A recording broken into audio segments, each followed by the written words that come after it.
Hello guys, welcome back to our channel. இன்றைக்கி நம்ம என்ன பார்க்க போகிறோன்னா, ஓசன் த நியூ பாய் அட்வென்ச்சரில் எபிசோட் 7 ஸ்டார்டிங்கில் பார்த்தீங்கன்னா வரைக்கும் வந்து மேட்ச் முடிச்சுட்டு வெளியே வருவான். வெளியே வந்து ஆஞ்சலிக்கா இருக்கான்னு ஒரு பொண்ணை பார்த்து கேட்பான். அந்த பொண்ணே வந்து அவள் தான்.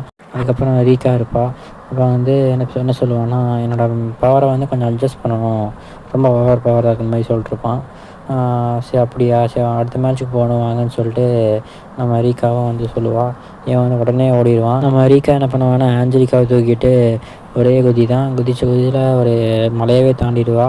அப்புறம் இந்த மாதிரி நம்ம ரிக்கும் என்ன பண்ணுவான்னா, ஒவ்வொரு மேட்ச்சுக்கும் ஓடி ஓடி போவான், போயிட்டு பறக்க விட்ருவான் எல்லாத்தையும். நம்ம ரீக்கா என்ன பண்ணுவான்னா, நம்ம ரிக்கெல்லாம் எங்கே போவானோ அது வழிகாட்டியாக இவளும் போவாள் நம்ம ஆஞ்சலிக்காவை தூக்கிட்டு. நம்ம ஆஞ்சலிக்காக்கா ஒரே டயர்டாகிடும். ஏன்னா 4 நாளில் வந்து 40 மேட்சை முடிச்சிருப்பான். அதை பற்றி படுத்துகிட்டே பேசிகிட்டு இருப்பாள் நம்ம ஆஞ்சலிக்கா. நம்ம ரீக்காவும் ஆஞ்சலிக்காவும் டீ கடைக்கு வந்திருப்பாங்க. அந்த டீ குடிச்சிட்டு எப்படி ஒரு ஆள் வந்து 4 நாள் 40 மேட்ச் முடிக்க முடியும் அப்படின்னு சொல்லிட்டு ரொம்ப பேசிகிட்டு இருப்பாள். அதுவும் இல்லாமல் நம்ம ரீக்கா கேட்பா, நீங்கள் வின் பண்ணுற ஐடியாவில் இருக்கீங்க இந்த டோர்னமெண்ட்டில் அப்படின்னு கேட்பா.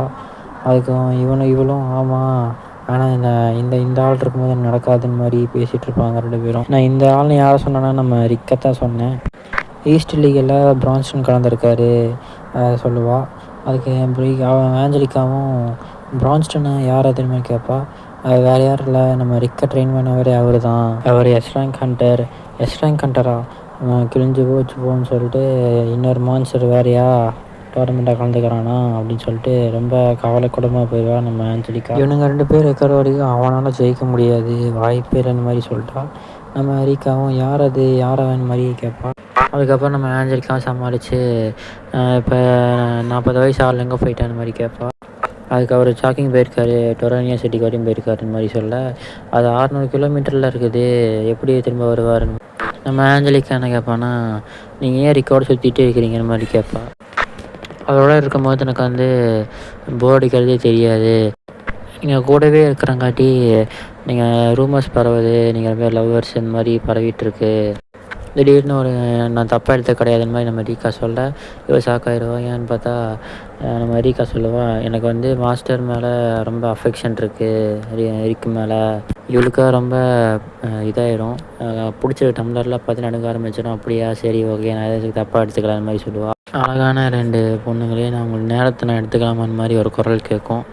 எங்களுக்கு பார்ட் டைமாக ஒரு ஆள் வேணும், எங்களுக்கு கொஞ்சம் ஹெல்ப் பண்ணுங்கன்னு மாதிரி அவன் கேட்பான்.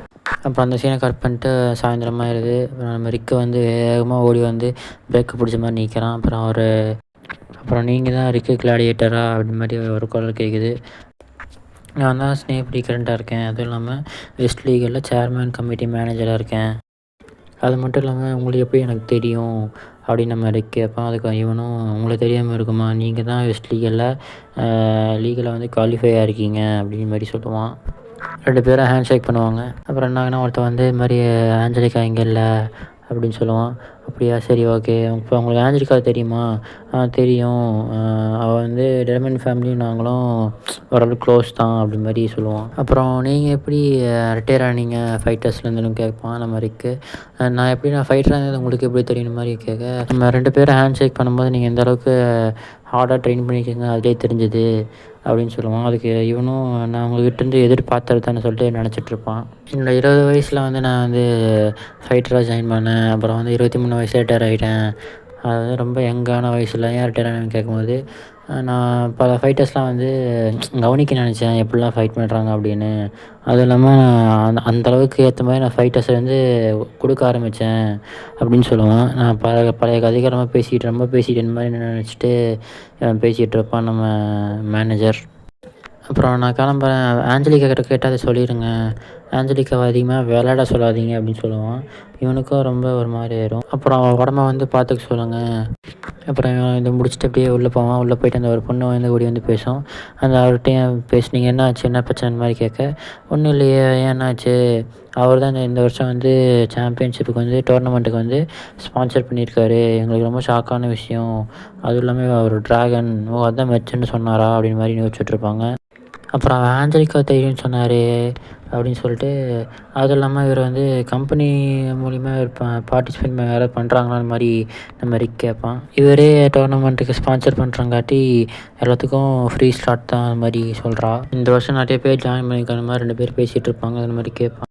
அந்த சீன் அப்படியே கட் பண்ணிட்டு நம்ம நம்ம ரீகாவையும் ஆஞ்சலிக்காவையும் காட்டுறாங்க. அவங்க 2 பேரும் இதை பற்றி பேசிகிட்டு இருக்காங்க. டோர்னமெண்ட்டில் நிறைய பேர் ஜாயின் பண்ணியிருக்காங்க, வெஸ்ட்லியில் எத்தனை பேர் வந்து ஜெயிச்சிருக்காங்க, அந்த மாதிரி 2 பேர் பேசிகிட்டு இருப்பாங்க. அதுவும் இல்லாமல் நீங்கள் இந்த ஜாப் வந்து நீ வர மாட்டேன்னு நான் யோசிச்சுட்டு இருந்தேன் ஆஞ்சலிக்கா அப்படி மாதிரி நம்ம ரிகா கேட்பா. அவர் வந்து ரொம்ப ரெக்வஸ்ட் பண்ணி கேட்டக்காடி நான் வந்து ஜாயின் பண்ணேன், என்ன சேர்ந்துட்டு கூட மாட்டேன். அப்புறம் அந்த சீன் அப்படியே கட் பண்ணிட்டு சாம்பியனோட வலது கை வந்து இந்த மாதிரி பேசிகிட்டு இருக்கான். என்னென்னா ஒரே அடியில் மேட்சையே முடிச்சிட்டான் அந்த மாதிரி பேசிகிட்டு இருப்பான். பேப்பரை பார்த்து பேசிகிட்டு இருப்பான். அது இவனும் நம்ம ரிக்கு ஃபோட்டோ வந்து பேப்பரில் வந்திருக்கும். அதை பார்த்துட்டு இந்த வருஷம் ஃபன் இருக்குது அப்படின்னு சொல்லிட்டு சிரிச்சிட்டே சொல்லுவான் நம்ம சாம்பியன். அப்புறம் தாத்தாவும் பக்கத்தில் இருப்பான், அவனும் நடந்து போவாங்க ஒரு இடத்துக்கு. அப்புறம் வந்து நம்ம சாம்பியன் வந்து ஒரு 50 பேர்த்த 100 பேர்த்து பொழந்திருப்பான். நீ தான் அந்த உல்ஃபா அப்படின்னு கேட்பான். ஆமாம் நான் தான், அது என்னை கொலை பண்ண வந்திருக்கீங்களா, கேங் கூட்டு வந்திருக்கீங்களா அப்படின்னு சொல்லுவான். அதெல்லாம் கிடையாது, நான் அவனை கவனிக்க வந்திருக்கேன். அதுவும் இல்லாமல் நீ வா ஹெரட்டோபியாவுக்கு வா, நீ யாருன்னு வந்து ப்ரூவ் பண்ணு அப்படின்னு சொல்லிட்டு அவன் காட்டுவாங்க. அந்த சீன் கட் பண்ணிட்டு நம்ம ஆஞ்சலிக்காவும் இன்னொரு பொண்ணும் வந்து சண்டை போடுவாங்க.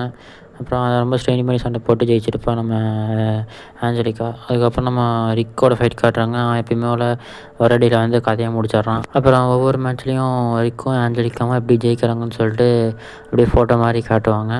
அந்த ஃபோட்டோ வந்து போடுறேன். எனக்கு 4 மேட்ச் தான் இருக்குது, முடிச்சிட்ட உடனே வந்துடுவேன் மாதிரி நம்ம ஆஞ்சலிக்கா சொல்ல, சரி அப்படின்னு சொல்லி நம்ம ரிக் சொல்லுவான். அப்புறம் அடுத்த ஆப்போனண்ட் யார், கவலைப்படாதீங்க நான் சீக்கிரம் முடிச்சுட்டு வந்துட்டேன்னு சொல்லிட்டு நம்ம ஆஞ்சலிக்கா சொல்கிறான். ஆப்போசிட்டில் பல்கா ஒருத்தருக்கான். அப்புறம் இவ்வளோ வந்து எல்லா ஸ்டெப்பும் யூஸ் பண்ணுறா, எல்லா மேட்சுக்கும் யூஸ் பண்ணுறா, ஒன்றுமே ஆகலை. அப்புறம் இவன் ஒரே குத்தில் வந்து மேட்சை முடிச்சுட்டே ஜெயிச்சுட்டு போயிடுறான். அதுக்கப்புறம் இந்த மாதிரி தோற்று போன மேலே கொஞ்சம் நடந்து போயிட்டுருப்பேன், நம்ம ரிக்கும் ஃபாலோ பண்ணிட்டே போவான். அதுக்கப்புறம் திடீர்னு கேட்டோம், அந்த ட்ராகன் பையன் யார் அப்படின்னு கேட்கும்போது, அவனை பார்த்துட்டிங்களா நீங்கள், அவன் வந்து என்னோடய வருங்கால கணவன் அப்படின்னு சொல்லுவாள். அப்படியா, என்னாச்சு, என்ன பிரச்சனைன்னு கேட்கும்போது, என்னோடய கிராண்ட்ஃபாதர் என்னோடய தாத்தாவும் எல்லாம் இறந்துட்டாங்க, இவர் தான் வந்து மணி கொடுத்து எங்களை வந்து காப்பாற்றினாரு. அவர் என்ன டீல் வச்சாருன்னா என்னை கட்டிக்கணும் அப்படி மாதிரி டீல் வச்சார் அப்படின்னு சொல்லிட்டு இருப்பான்.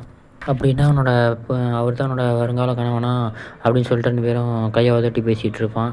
இவனும் இப்போ சொன்னது வரைக்கும் நாங்கள் எதுவுமே கேட்கலையா அப்படின்னு சொல்லிட்டு இவன் வந்து ரொம்ப மிரட்டுவா. அப்புறம் உள்ள ஒரு சத்தம் கேட்கும். இவங்க 2 பேர் உள்ளே போவாங்க. பார்த்தா அங்கே ஒரு ட்ராகனும் அந்த குண்டனும் சண்டை போட்டிருப்பான், எதிர்த்து பேசிகிட்டு இருப்பாங்க அந்த பொண்ணை அப்படின்னு சொல்லிட்டு. அப்புறம் இவன் என்ன பண்ணுவான்னா ஒரு குத்துவான். அந்த குத்து வந்து ஒன்றுமே பட்டிருக்காது நம்ம ட்ராகன் மேலே. அவன் என்ன பண்ணுவான்னா இந்த குத்தெல்லாம் ஒன்றுமே இல்லைன்னு சொல்லிட்டு கழுத்தை பிடிச்சி ஒரு கீழே போட்டுருவான். அதெல்லாம் ஒன்றுமே கிடையாதுடான்னு சொல்லிட்டு. இப்போ இவன் தான் டெய்ல ஒரே அடியில் வந்து முடிச்சிட்டானே இந்த மாதிரி பேசிகிட்டு இருப்பான் நம்ம ஆஞ்சலிக்கா. அப்புறம் நம்ம ஆஞ்சலிக்கா அந்த பொண்ணை விடுன்னு சொல்லும்போது இவன் அடிக்க போயிடுவான். நம்ம ரிக்கை வந்து ஒரே கையில் அப்படியே அசால்ட்டாக பிடிச்சிடுவான். அப்புறம் நம்ம ட்ராகன் மேனேஜர் வருவார், வந்து நிறுத்துறியா இல்லையா அப்படின்னு மாதிரி கேட்பான். அதுக்கு அவனும் நிறுத்திட்டு அப்படியே வெளியே போவான். அப்புறம் இவன் வந்து என் தம்பி அப்படின்னு சொல்லுவான். அப்புறம் ஆஞ்சலிக்கா உங்களுக்கு எதாவது ஆச்சான்னு கேட்பான் நம்ம மேனேஜர். அது இவனும் ஒன்றும் ஆகலை, கவலைப்பட வேணாம்னு சொல்லுவாள். உங்கள் சத்தம் கேட்கும்போது எனக்கு கரெக்டாக நல்லா இருக்கீங்கன்னு தெரியுது அப்படி மாதிரி சொல்லுவான். அப்புறம் இவனே கிளம்பி போயிடுவான் அவன் தம்பியோட. அவர் சம்பாதிக்கிறதுக்காக இந்த மாதிரி பண்ணுறாரு, சம்பாரிச்சு இந்த மாதிரி டோர்னமெண்ட்டில் வந்து பணம் எடுத்துக்கிறாரு.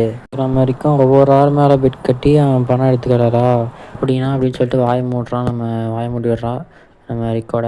அப்போ நம்ம ஆஞ்சலிக்கா வந்து அதனால தான் இந்த வருஷம் சண்டை போட்டு இந்த என்கேஜ்மெண்ட் வந்து கேன்சல் பண்ணணும், அதுவும் இல்லாமல் இவனை தோற்கடிக்கணும், அதுக்கு நான் ட்ரைனிங் எடுக்கணும் மாதிரி ஆஞ்சலிக்கா சொல்லுவாள். நம்ம நமக்கு கீழே கொஞ்சம் பார்ப்பா நம்ம ஆஞ்சலிக்கா. நம்ம ரிக்கா என்ன பண்ணுவான்னா ஆஞ்சலிக்கா வேணால் அவனை ட்ரெயின் பண்ணட்டுமா, அவங்க 2 பேர் பார்த்துக்குறாங்க. அதை பார்த்து அப்படியே அந்த சீன் அப்படியே முடிக்கிறாங்க. So guys, thank you.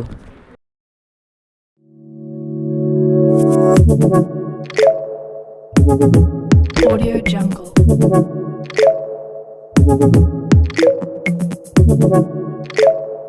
Thank you.